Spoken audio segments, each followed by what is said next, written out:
Chapter 8. During the months of September and October, Mrs. Murray filled the house with company, and parties of gentlemen came from time to time to enjoy the game season and take part in the hunts to which St. Elmo devoted himself. There were elegant dinners and petite suppers that would not have disgraced Tusculum or made Lucullus blush when Pompey and Cicero sought to surprise him in the Apollo. There were billiard matches and horse races and merry gatherings, and at the 10-pin alley, and laughter and music and dancing usurped the dominions where silence and gloom had so long reigned. Naturally shy and accustomed to companionship, Edna felt no desire to participate in these festivities, but became more and more absorbed in her studies, and her knowledge of the company was limited to the brief intercourse of the table, where she observed the deference yielded to the opinions of the master of the house, and the dread that all manifested lest they should fall under the lash of his merciless sarcasm. An Ishmael in society, his uplifted hand smote all conventionalities and shams, spared neither age nor sex nor sanctuaries, and acknowledged sanctity nowhere. The punctilious courtesy of his manner polished and pointed his satire, and when a personal application of his remarks was possible, he would bow gracefully to the lady indicated, and fill her glass with wine, while he filled her heart with chagrin and rankling hate. Since the restoration of the Dante, not a word had passed between him and Edna, who regarded him with increasing detestation. But on one occasion, when the conversation was general, and he sat silent at the foot of the table, she looked up at him and found his eyes fixed on her face. Inclining his head slightly to arrest her attention, he handed a decanter of sherry to one of the servants with some brief direction, and a moment after her glass was filled, the waiter said, "Mr. Murray's compliments to Aaron Hunt's granddaughter." Observation had taught her what was customary on such occasions, and she knew that he had once noticed her taking wine with the gentleman who sat next to her. But now repugnance conquered politeness. The mention of her grandfather's name seemed an insult from his lips, and putting her hand over her glass, she looked him full in the face and shook her head. Nevertheless, he lifted his wine, bowed, and drank the last drop in the crystal goblet, then turned to a gentleman on his right hand, and instantly entered into a learned discussion on the superiority of the wines of the Levant over those of Germany, quoting triumphantly the lines of M. de Nevers: "Sur la membrane de leurs seins font des sillons charmants." When the ladies withdrew to the parlor, he rose, as was his custom, and held the door open for them. Edna was the last of the party, and as she passed him, he smiled mockingly and said, "It was unfortunate that my mother omitted to enumerate etiquette in the catalogue of studies prosecuted at the parsonage." Instantly the answer sprang to her lips. She knew I had a teacher for that branch of nearer home, but her conscience smote her. She repressed the words and said gravely, "My reason was that I think only good friends should take wine together." "This is your declaration of war? Very well. Only remember, I raise a black flag and show no quarter. Woe to the conquered." She hurried away to the library, and thenceforth kept out of his way, more assiduously than ever, while the fact that he scrutinized her closely rendered her constrained and uncomfortable. When forced to enter his presence, Mrs. Murray well understood her hostile feeling toward her son, but she never alluded to it, and his name was not mentioned by either. One by one, the guests departed. Autumn passed. Winter was ushered in by wailing winds and drizzling rains. And one morning, as Edna came out of the hot house with a basket full of camellias, she saw St. Elmo bidding his mother goodbye, as he started on his long journey to Oceana. They stood on the steps. Mrs. Murray's head rested on his shoulder, and bitter tears were falling on her cheeks as she talked eagerly and rapidly to him. Edna heard him say impatiently, "You ask what is impossible. It is worse than useless to urge me. Better pray that I may find a peaceful grave in the cinnamon groves under the plumy palms of the far south. He kissed his mother's cheek and sprang into the saddle, but checked his horse at sight of the orphan, who stood a few yards distant. "Are you coming to say good-bye, or do you reserve such courtesies for your good friends?" Regret for her former rudeness, and sympathy for Mrs. Murray, uncontrollable distress, softened her heart toward him. She selected the finest white camellia in the basket, walked close to the horse, and tendering the flowers, said, "Good-bye, sir. I hope you enjoy your travels." "And prolong them indefinitely?" "Ah, you offer a flag of truce. I warned you I should not respect it. You know my motto, Nemo me impune lacessit. Thank you for this lovely peace offering. Since you are willing to negotiate, run and open the gate for me. I may never pass through it again except as a ghost." She placed her basket on the steps and ran down the avenue while he paused to say something to his mother. Edna knew that he expected to be absent possibly several years, and while she regretted the pain which his departure gave her benefactress, she could not avoid rejoicing in the relief she promised herself during his sojourn in foreign lands. Slowly he rode along the venerable aisle of elms that had overreached his childish head in the sunny morning of a quickly clouded life, and as he reached the gate, which Edna held open, he dismounted. "Edna, if you are as truthful in all matters as you have proved in your dislikes, I may safely entrust this key to your keeping. It belongs to that marble temple in my sitting room, and opens a vault that contains my will and a box of papers, and some other things that I value. There is no possibility of entering it except with this key, and no one but myself knows the contents. I wish to leave the key with you, on two conditions. First, that you never mention it to anyone, not even my mother, or allow her to suspect that you have it. Secondly, that you promise me solemnly you will not open the tomb or temple unless I fail to return at the close of 4 years. This is the 10th of December, 4 years from today. If I am not here, and if you had good reason to consider me dead, take this key, which I wish you to wear about your person, to my mother. Inform her of this conversation, and then open the vault. Can you resist the temptation to look into it? Think well before you answer." He had disengaged the golden key from his watch chain and held it in his hand. "I should not like to take charge of it, Mr. Murray. You can certainly trust your own mother sooner than an utter stranger like myself." He frowned and muttered an oath, then exclaimed, "I tell you I do not choose to leave it in any hands but yours. Will you promise, or will you not?"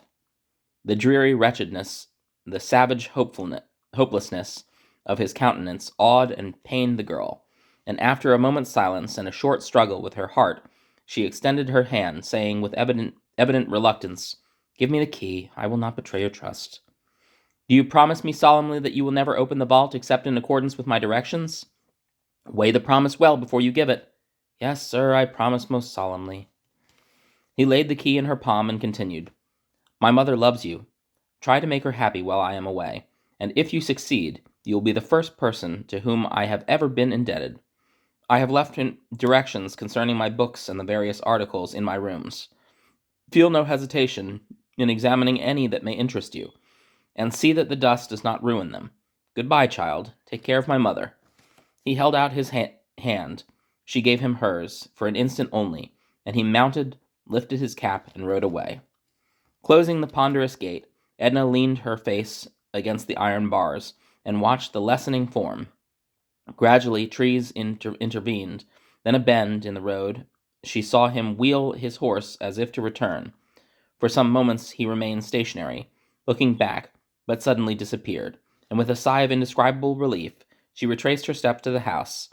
As she approached the spot where Mrs. Murray still sat, with her face hidden in her handkerchief, the touch of the little key, lightly folded in her palm, brought a painful consciousness of concealment and a tinge of shame to her cheeks, for it seemed in her eyes an insult to her benefactress that the guardianship of the papers should have been withheld from her. She would have stolen away to her own room to secret the key, but Mrs. Murray called her, and as she sat down beside the miserable mother, threw her arms around the orphan, and resting her cheek on her head, wept bitterly. Timidly, but very gently and tenderly, the latter strove to comfort her, caressing the white hands that were clasped in almost despairing anguish. "Dear Mrs. Murray, do not grieve so deeply. He may come back much earlier than you expect. He will get tired of traveling, and come back to his own beautiful home, and to you, who love him so devotedly." "No, no! He will stay as long as possible. It is not beautiful to him. He hates his home, and forgets me. My loneliness, my anxiety, are nothing in comparison to his morbid love of change. I shall never see him again. But he loves you very much, and that will bring him to you. Why do you think so? He pointed to you a few moments ago, and his face was full of wretchedness when he told me, 'Make my mother happy while I am gone, and you will be the first person to whom I have ever been indebted.' Do not weep so, dear Mrs. Murray. God can preserve him as well on sea as here at home." "Oh, but he will not pray for himself," sobbed the mother. "Then you must pray all the more for him, and go where he will. He cannot get beyond God's sight, or out of his merciful hands.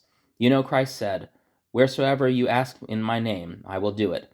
And if the Syrophoenician's daughter was saved not by her own prayers but by her mother's faith, why should not God save your son if you pray and believe?" Mrs. Murray clasped Edna closer to her heart and kissed her warmly. "You are my only comfort. If I had your faith, I should not be so unhappy. My dear child, promise me one thing, that every time you pray, you will remember my son and ask God to preserve him in his wanderings and bring him safely back to his mother. I know you do not like him, but for my sake, will you not do this? My prayers are not worth much, but I will always remember to pray for him. And, Mrs. Murray, while he is away, suppose you have family prayer, and let all the household join in praying for the absent master. I think it would be such a blessing and comfort to you. Grandpa always had a prayer every night. Grandpa always had a prayer night and morning, and it made every day seem almost as holy as Sunday." Mrs. Murray was silent a little while, and answered hesitatingly, "But, my dear, I should not know how to offer up prayers before the family. I can pray for myself, but I should not like to pray aloud." There was a second pause, and finally she said, "Edna, would you be willing to conduct prayers for me? It is your house, and God expects the head of every family to set an example. Even the pagans offered sacrifices every day for the good of the household, and you know the Jews had morning and evening sacrifices. So it seems to me family prayer is such a beautiful offering on the altar of the hearthstone. If you do not wish to pray yourself, you could read a prayer. There is a book called Family Prayer with selections for every day in the week. I saw a copy at the parsonage, and I can get one like it at the bookstore if you desire it. That will suit my purpose much better than trying to compose them myself. You must get the book for me. But Edna, don't go to school today. Stay home with me. I am so lonely and low-spirited. I will tell Mr. Hammond that I could not spare you. Besides, I want you to help me arrange some valuable relics belonging to my son. And now that I think of it, he told me he wished you to use any of his books or MSS that you might like to examine. This is a great honor, child, for he has refused many grown people admission to his rooms. Come with me. I want to lock up his curiosities." They went through the rotunda and into the rooms together, and Mrs. Murray busied herself in carefully removing the cameos, intaglios, antique vases, goblets, etc., from the tables, and placing them in the drawers of the cabinets. As she crossed the room, tears fell on the costly trifles, and finally she approached the beautiful miniature temple, and stooped to look at the fastening. She selected the smallest key on the bunch, that contained a dozen, and attempted to fit it in the small opening, but it was too large. Then she tried her watch key, but without success, and a look of chagrin crossed her sad, tear-stained face. "St. Elmo has forgotten to leave the key with me." Edna's face grew scarlet, and stooping to pick up a heavy cornelian seal that had fallen on the carpet, she said hastily, What is that marble temple intended to hold? I have no idea. It is one of my son's oriental fancies. I presume he uses it as a private desk for his papers. Does he leave the key with you when he goes from home? This is the first time he has left home for more than a few weeks, since he brought this gem from the East. I must write to him about the key before he sails. He has it on his watch chain. The same curiosity which, in ages long past, prompted the discovery of the Eleusinian or Cabri mysteries, now suddenly took possession of Edna, as she looked wonderingly at the shining facade of the exquisite Taj Mahal, and felt that only a promise stood between her and its contents. Escaping to her own room, she proceeded to secrete the troublesome key, and to reflect upon the unexpected circumstances, which not only rendered it her duty to pray for the wanderer, but necessitated her keeping always about her a souvenir of the man with whom she could not avoid detesting, and was yet forced to remember continually. On the following day, when she went to her usual morning recitation and gave the reason for her absence, she noticed that Mr. Hammond's hand trembled, and a look of keen sorrow settled on his face. Gone again, and so soon, so far, far away from all good influences. He put down the Latin grammar and walked to the window, where he stood for a time, and when he returned to his armchair, Edna saw that the muscles of his face were unsteady. Did he not stop to tell you good-bye? No, my dear, he never comes to the parsonage now. When he was a boy, I taught him here in this room, as I now teach you. But for 15 years he has not crossed my threshold, and yet I never sleep until I have prayed for him. Oh, I am so glad to hear that. Now I know that he will be saved. The minister shook his gray head, and Edna saw tears in his mild blue eyes as he answered, A man's repentance and faith cannot be offered by proxy to God. So long as St. Elmo Murray persists in insulting his Maker, I shudder for his final end.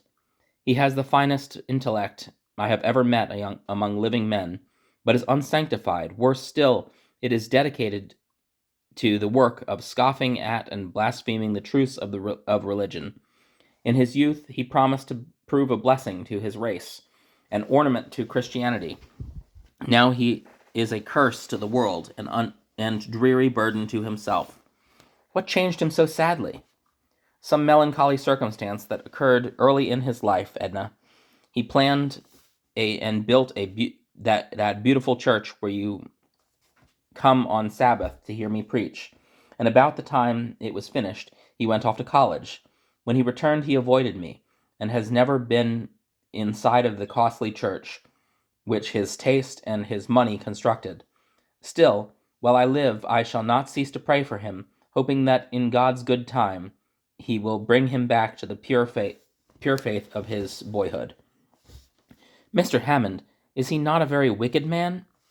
He had originally the noblest heart I ever knew, and he was as tender in his sympathies as a woman, while he was almost as reckless in his munificent charities. But in his present irreligious state, I hear that he has grown bitter and sour and illiberal. Yet, however repulsive his manner may be, I cannot believe that his nature is utterly perverted. He is dissipated, but not unprincipled. Let him rest, my child, in the hands of God, who alone can judge him. We can but pray and hope. Go on with your lesson. The recitation was resumed and ended, but Edna was well aware that for the first time her teacher was inattentive, and the heavy sighs that passed his lips almost unconsciously told her how sorely he was distressed by the erratic course of his quondam pupil. When she rose to go home, she asked the name of the author of the family prayers, which she wished to purchase for Mrs. Murray, and the pastor's face flushed with pleasure as he heard of her cherished scheme. My dear, be circumspect, be prudent. Above all things, be consistent. Search your own heart. Try to make your life an exposition of your faith. Let profession and practice go hand in hand. Ask God's special guidance in the difficult position in which you are placed, and your influence for good in Mrs. Murray's family may go beyond all computation. Laying his hands on her head, he continued tremulously, "O my God, if it be thy will, make her the instrument of rescuing ere it indeed be too late. Help me to teach her all right, and let her pure life atone for the inconsistencies and wrongs that have well nigh wrought eternal ruin." Turning quickly away, he left the room before she could even catch a glimpse of his countenance. The strong and lasting affection that sprang up between instructor and pupil, the sense of dependence on each other's society, rarely occurs among persons whose ages so great a disparity exists. Spring and autumn have no affinities.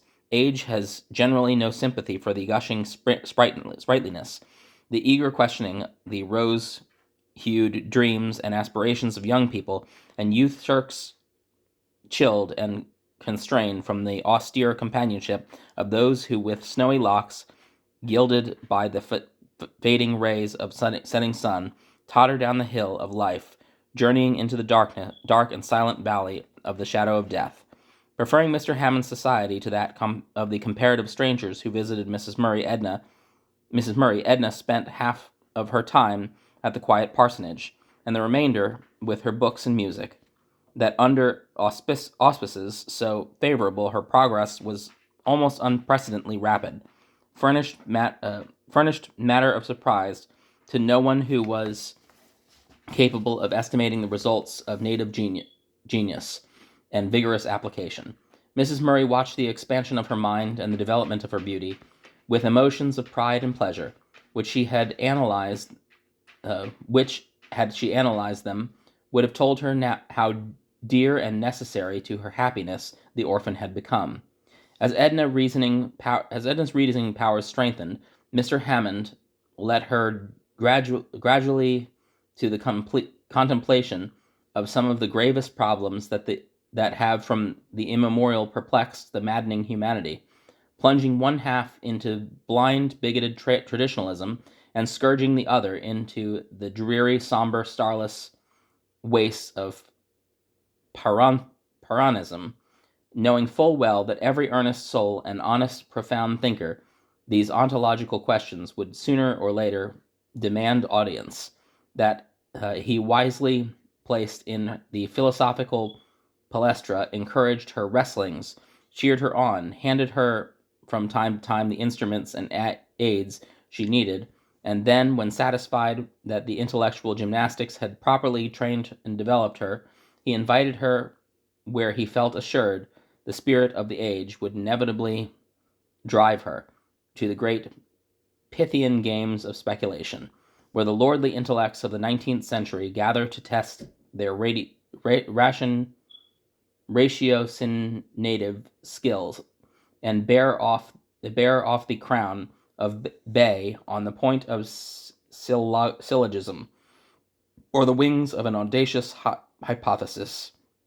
Thus immersed in study, weeks, months, and years glided by, bearing her young life swiftly across the Edna Meads of girlhood, nearer and nearer to the portals of that mystic temple of womanhood, on whose fair-fretted shrine was to be offered a heart either consumed by the baleful fires of Baal, or purified and consecrated by the Shekinah promised through Messiah.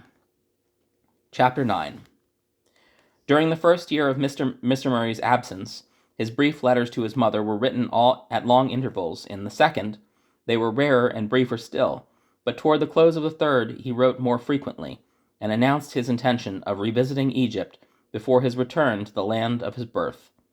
Although no allusion was ever made to Edna, Mrs. Murray sometimes read aloud descriptions of beautiful scenery, written now among the soiree of Mauna Roa or Mauna Kea, and now from the pinnacle of Mount Ophir, whence through waving forests of nutmeg and clove flashed the blue waters of the Indian Ocean, or the silver ripples of Malacca, and on such occasions the orphan listened eagerly, entranced by the tropical luxuriance and grandeur of his imagery, by his gorgeous word-painting, which to her charmed ears seemed scarcely inferior to the wonderful pen-portraits of Ruskin. Those letters seemed flecked with the purple and gold, the amber and rose, the opaline and beryline tints of which he spoke in telling the glories of Polynesian and Malaysian skies, and the matchless verdure and floral splendors of their serene spicy dells. For many days, after the receipt of each, Mrs. Murray was graver and sadder, but the spectre that had disquieted Edna was thoroughly exorcised, and only when the cold touch of the golden key startled her was she conscious of a vague dread of some far-off, but slowly and surely approaching evil. In the 4th year of her pupilage, she was possessed by an unconquerable desire to read the Talmud, and in order to penetrate the mysteries and seize the treasures hidden in that exhaustless mine of Oriental myths, legends, and symbolisms, she prevailed upon Mr. Hammond to teach her Hebrew and the rudiment of Chaldee. Very reluctantly and disapprovingly, he consented, and subsequently informed her that as he had another pupil who was also commencing Hebrew, he would class them and hear their recitations together. This new student was Mr. Gordon Lay, a lawyer in the town, and a gentleman of wealth and high social position. Although quite young, he gave the promise of eminence in his profession, and was a great favorite of the minister, who pronounced him the most upright and exemplary of young man of his acquaintance. Edna had seen him several times at Mrs. Murray's dinners, but while she thought him exceedingly handsome, polite, and agreeable, she regarded him as a stranger, until the lessons at the parsonage brought them every 2 days around the little table in the study. They began the language simultaneously, but Edna, knowing the flattering estimation in which he was held, could not resist the temptation to measure her intellect with his, and soon threatened to outrun him in the Talmud race. Piqued pride and manly resolution to conquer spurred him on, and the venerable instructor looked on and laughed at the generous emulation thus excited. He saw an earnest friendship daily strengthening between the rivals, and knew that Gordon Lay's magnanimous nature, there was no element which could cause an objection to the companionship to which he had paved the way. 4 months after the commencement of the new study, Edna rose at daylight to complete some exercises which she had neglected to write out on the previous evening, and soon as she concluded the task, went down the stairs to gather the flowers. It was the cloudless morning of her 17th birthday, and she stood clipping geraniums and jasmine and verbena. Memory flew back to the tender years in which the grisly blacksmith had watched her career with such fond pride and loving words of encouragement, and painted the white-haired old man smoking on the porch that fronted Lookout, while from his lips, tremulous with a tender smile, seemed to float the last words he had spoken to her on that calm afternoon, in the fiery light of the dying day. He was gathered to his forefathers. "You will make me proud, my little Pearl. You are smart enough to teach school and take care of me, for I shall be too old to work by that time." Now, after the lapse of years, when her educational course was almost finished, she recalled every word and look and gesture, even the thrill of horror that shook her limbs when she kissed the lips that death had sealed an hour before. Mournfully vivid was her recollection of her 10th birthday, for then he had brought her a blue ribbon for her hair, and a little china cup and saucer, and now tears sprang into her eyes as she murmured, "I have studied hard, and the triumph is at hand, but I have nobody to be proud of me now. Ah, Grandpa, if you could only come back to me, your little Pearl. It is so desolate to be alone in this great world, so hard to have to know that nobody cares, especially whether I live or die, whether I succeed or fail ignominiously. I have only myself to live for, only my own heart and will to sustain and stimulate me. Though the fringy acacias that waved their long hair across the hothouse windows, the golden sunshine flickered over the graceful rounded little figure of the orphan, over the fair young face with its delicate cameo features, warm, healthful coloring, and brave, hopeful expression. 4 years had developed the pretty, sad-eyed child into a lonely, lovely woman, with a pure heart filled with unostentatious piety, and a clear, vigorous intellect inured to study, and ambitious of every honorable eminence within the grasp of true womanhood. Edna had endeavored to realize and remember what her Bible first taught her, and what moralists of all creeds, climes, and ages had reiterated, that human life was best but a vanity and vexation of spirit, that man is born to trouble as the sparks fly upward.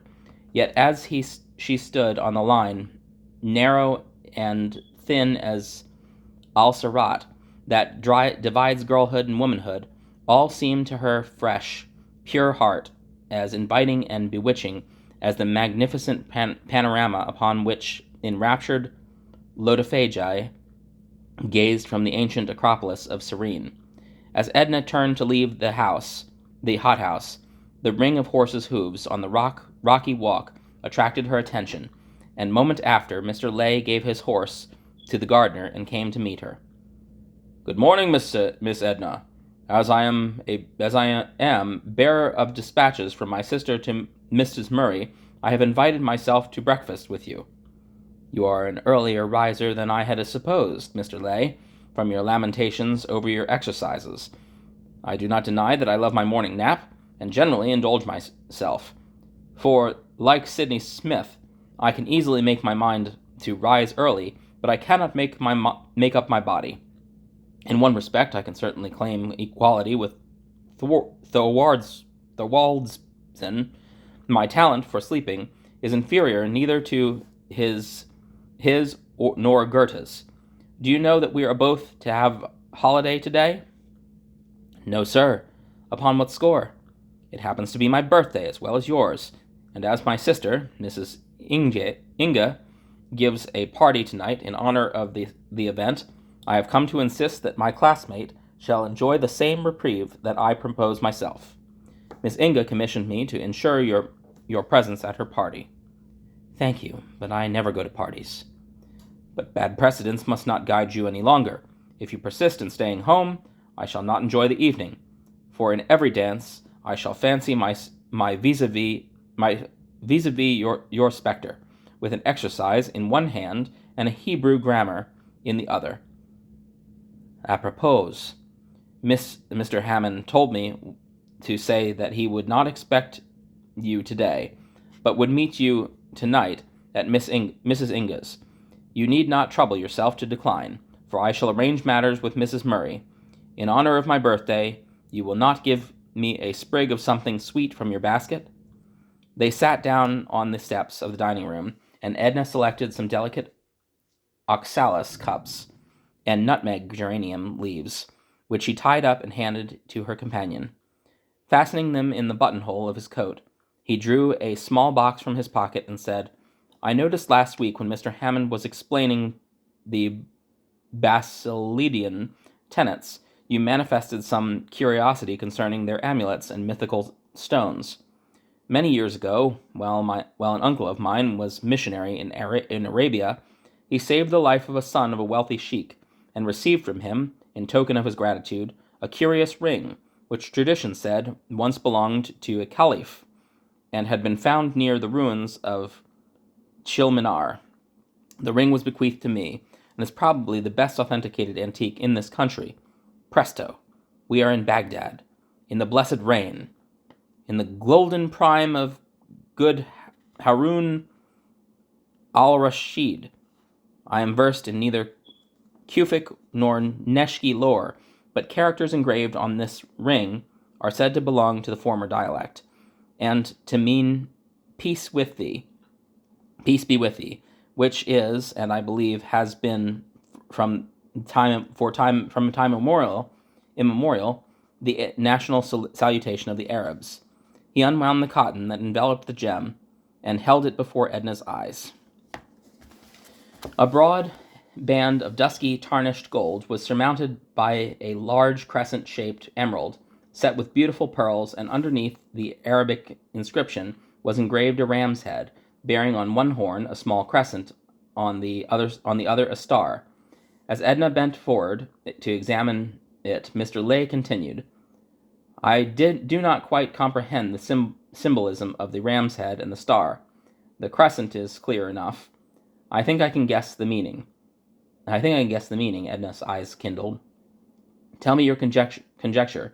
My own does not satisfy me, as the Arabic love of mutton is the only solution which I arrived.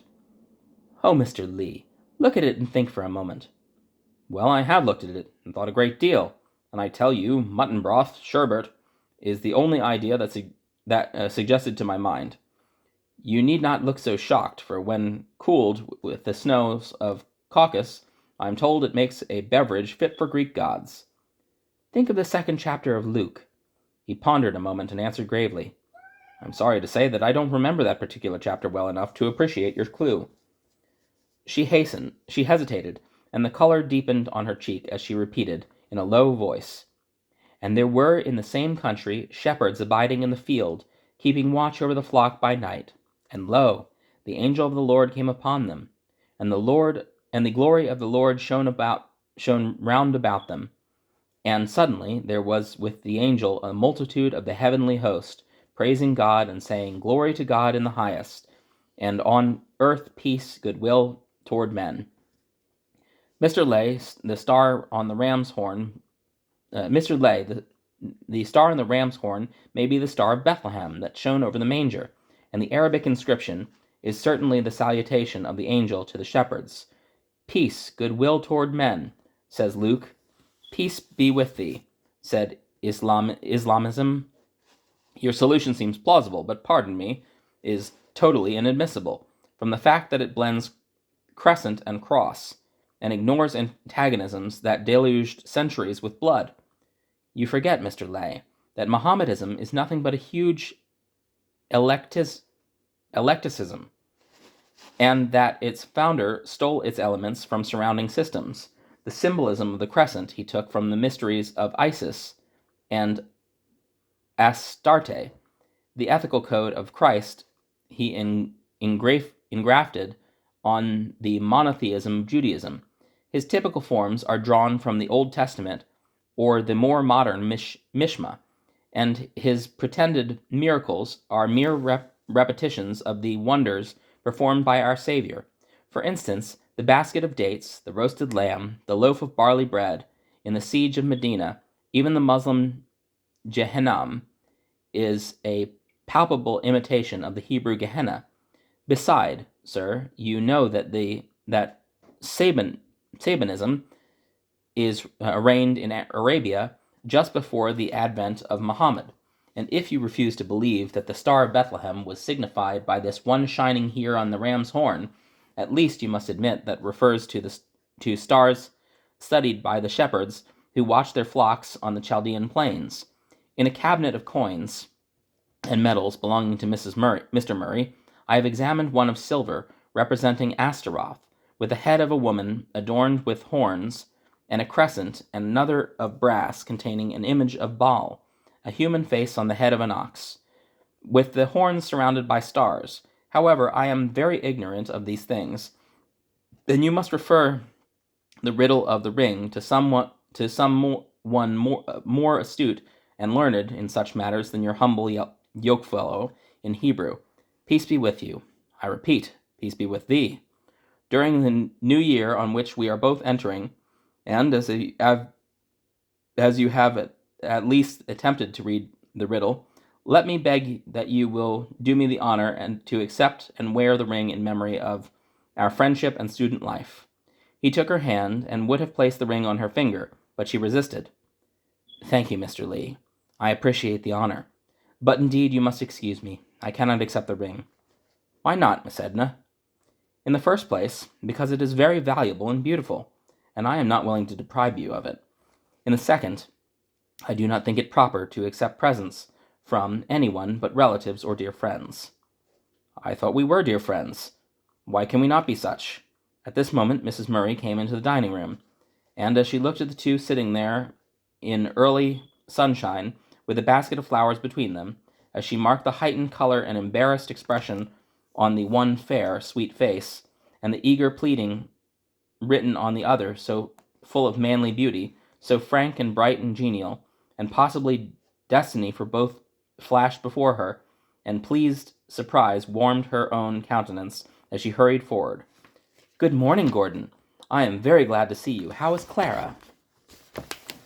"Quite well, thank you, and entirely absorbed in preparations for her party, as you will infer from this note, which she charged me to deliver in person, and for which I here pray your most favorable consideration."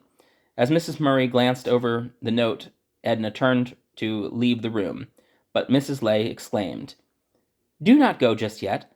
I wish Mrs. Murray to decide a matter for me." "Well, Gordon, what is it?" "First, do you grant my sister's petition?" "Certainly. I will bring Edna with me tonight, unless she prefers staying at home with her books. You know I let her do pretty much as she pleases. Now for my little quarrel. Here is a curious old ring, which she will appreciate more highly than anyone else whom I happen to know, and I want her to accept it as a birthday memento from me. But a few minutes ago she refused to wear it. Can you not come to my assistance, dear Mrs. Murray?" She took the ring, examined it, and said after a pause, "I think, Gordon, that she did exactly right. But I also think that now, with my approval in advance, she need not hesitate to wear it henceforth, as a token of your friendship. Edna, hold out your hand, my dear." The ring was slipped on her slender finger, and as she released her hand, Mrs. Murray bent down and kissed her forehead.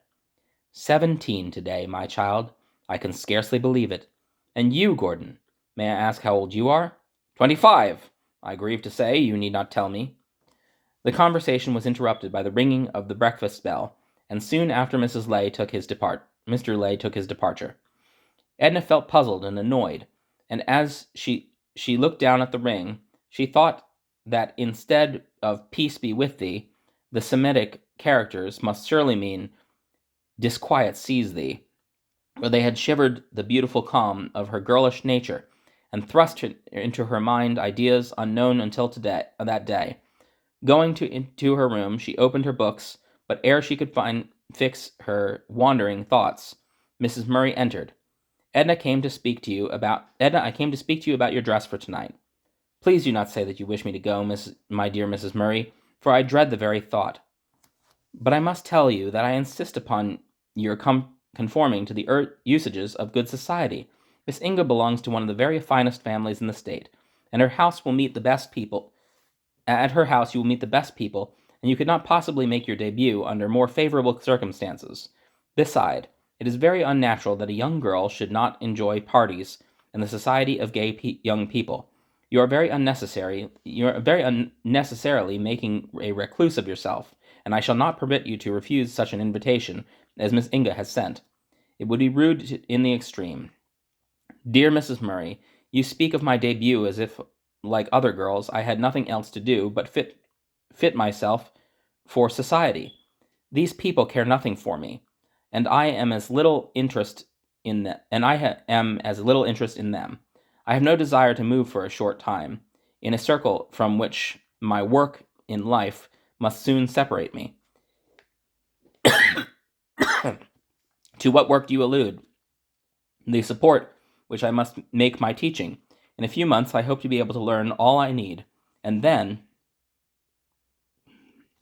it will be quite enough to determine what necessity demands. In the meanwhile, as long as you are in my house, you must allow me to judge what is proper for you. Clara Inga is my friend, and I cannot allow you to be rude to her.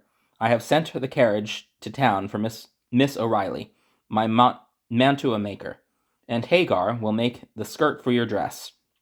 Come into my room and let her take the measure. Thank you for your kind thoughtfulness, but indeed I do not want to go. Please let me stay at home. You can frame some polite excuse, and Mrs. Inga cares not whether I go or stay. I will write my regrets, and don't be childish, Edna. I care whether you go or stay, and that fact should weigh with you much more than Miss Inga's wishes, for you are quite right in supposing that it is a matter of indifference to her.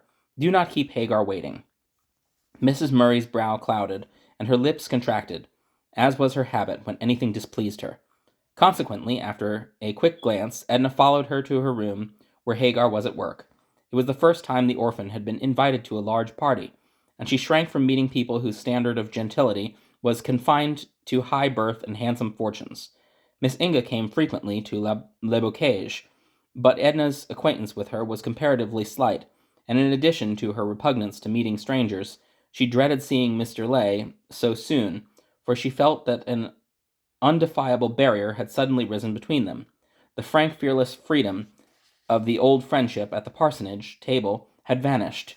She began to wish that she never studied Hebrew, that she had never heard of Basilides, and that the sheik's ring was back among the ruins of Shilmanar. Mrs. Murray saw her discomposure, but she chose to take no notice of it, and superintended her toilet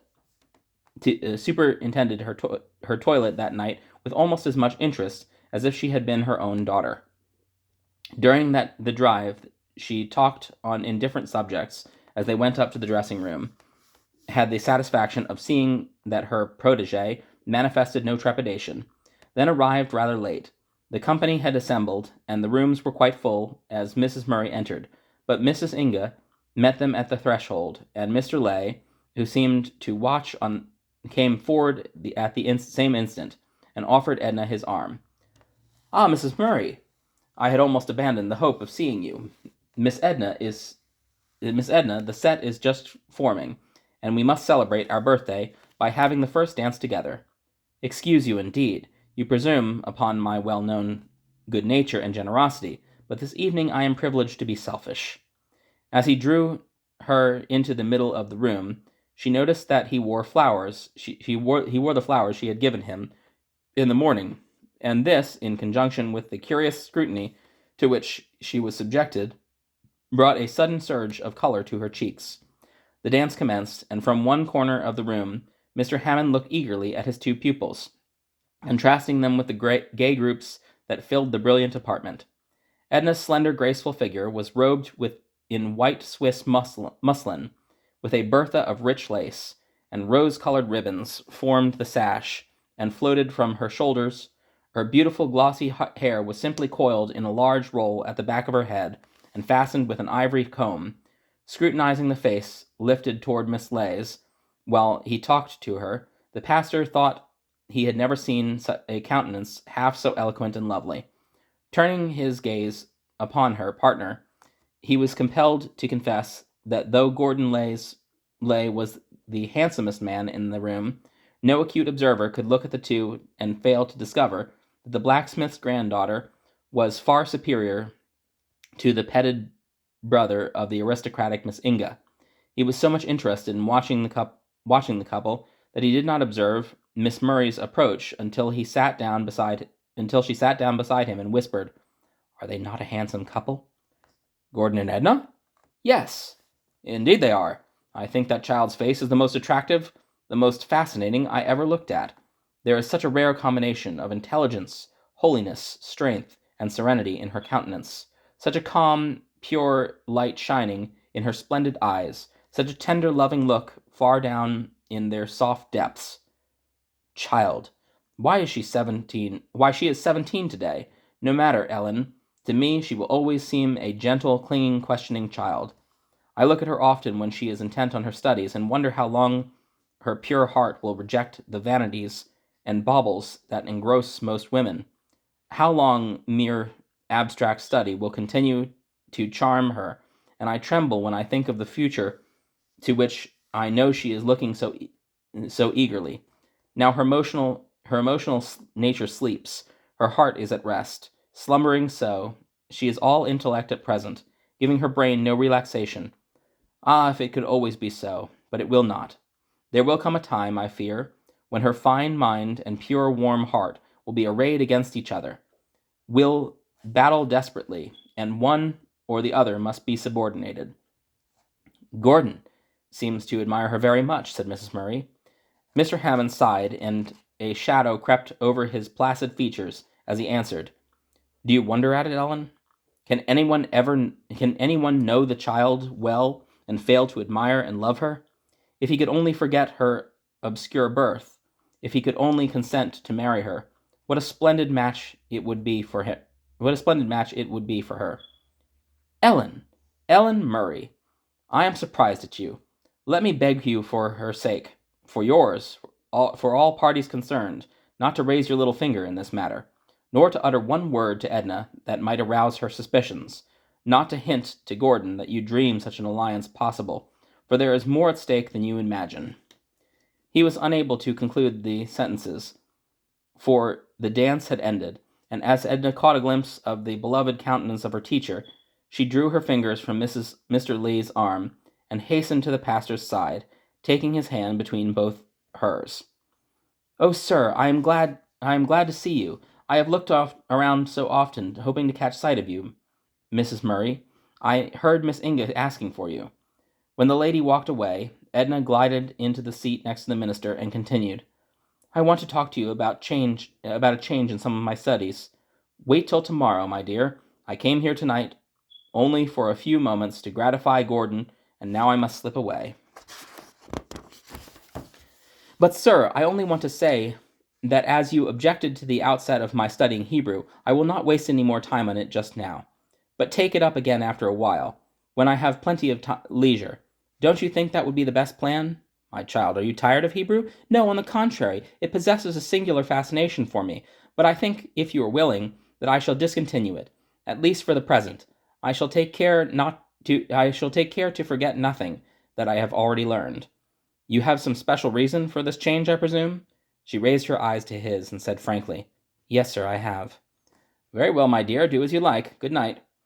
"I wish I could go now with you." "Why? I thought you appeared to enjoy your dance very much."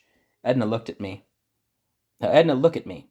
She hesitated, then obeyed him, and saw tears glistening on her long lashes. Very quietly, the old man drew her arm through his, and led her out through a dim veranda where only an occasional couple promenaded. "Something troubles you, Edna. Will you confide in me?" "I feel as if I were occupying a false position here, and yet I do not see how I can extricate myself without displeasuring Mrs. Murray, whom I cannot bear to offend. She is so very kind and generous." "Explain yourself, my dear." "You know that I have not a cent in the world except what Mrs. Murray gives me.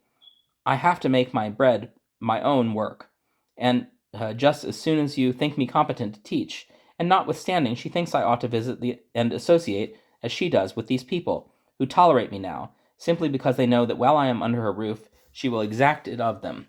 Tonight, during the dance, I heard two of her fashionable friends criticizing and sneering at me, ridiculing her for attempting to smuggle that spoiled creature of unknown parentage and doubtless low origin into really first circles.